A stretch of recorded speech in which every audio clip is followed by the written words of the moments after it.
కూటమి ప్రభుత్వం అధికారంలోకి వచ్చాక 21 లక్షల కోట్ల రూపాయల పెట్టుబడులు వచ్చాయని 21 లక్షల మంది యువతకు ఉద్యోగాలు రానున్నాయని మంత్రి నారాయణ తెలిపారు. 5 ఏళ్లలో 20 లక్షల ఉద్యోగాల కల్పన లక్ష్యాన్ని చేరుకున్నామని తెలిపారు.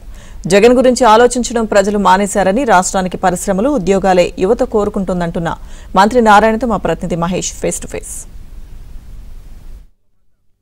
ఏపీకి పెట్టుబడుల వర్షం కురుస్తుంది. మొత్తం మీద విదేశాల నుంచి వస్తున్న పెట్టుబడులతోటి ఏపీ ప్రజలందరూ కూడా ఆనందం వ్యక్తం చేస్తున్నారు. యువతలో కొత్త ఆశలు చిగురుస్తున్నాయి. ఈ అంశం పైన మనతో మాట్లాడేందుకు మంత్రి నారాయణ ఉన్నారు. వారిని అడిగి మరిన్ని వివరాలు తెలుసుకుందాం. ఏమంటారు సార్, నిన్నంతా కూడా పెద్ద ఎత్తున వరదలాగా పెట్టుబడులు వస్తున్నాయి. దాదాపు 20 లక్షల కోట్లు వచ్చినాయి ఇప్పటికే.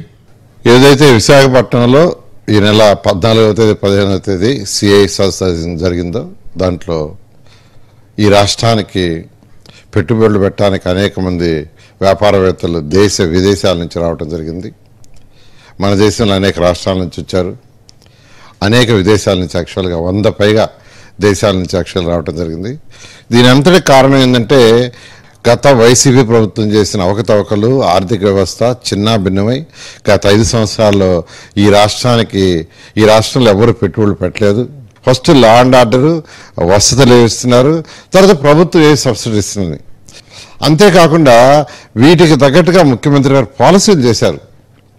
ఇండస్ట్రీస్ పాలసీలని అనేక పాలసీలు చేసి పెట్టుబడి పెట్టే వాళ్ళకి సులభతరంగా చేయడం, అదే మెయిన్ అట్రాక్షన్. 13 లక్షల కోట్ల పైగా యాక్చువల్గా పెట్టుబడులు వచ్చినాయి. మేము కూడా ఊహించలేదు.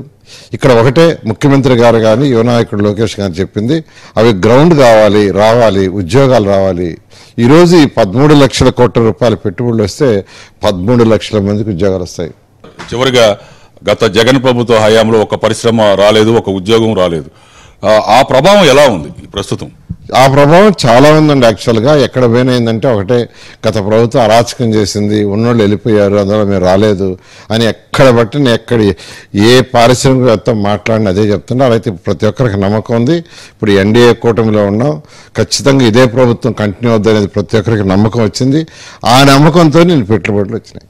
పారిశ్రామికవేత్తల సదస్సులో 21 లక్షల ఉద్యోగాలు వచ్చే అవకాశం ఉంది. ఇప్పటి వరకు కూడా 21 లక్షల కోట్ల పెట్టుబడులు ఏపీకి వచ్చాయని మంత్రి నారాయణ చెబుతున్నారు. రాబోయే రోజుల్లో 50 లక్షల కోట్లు టార్గెట్ గా ముందుకు వెళుతున్నామని అంటున్నారు. ఇది ఇక్కడ పరిస్థితి. Video శాంతికుమార్తో Mahesh Babu, ABN Andhra Jyothi, Nellore.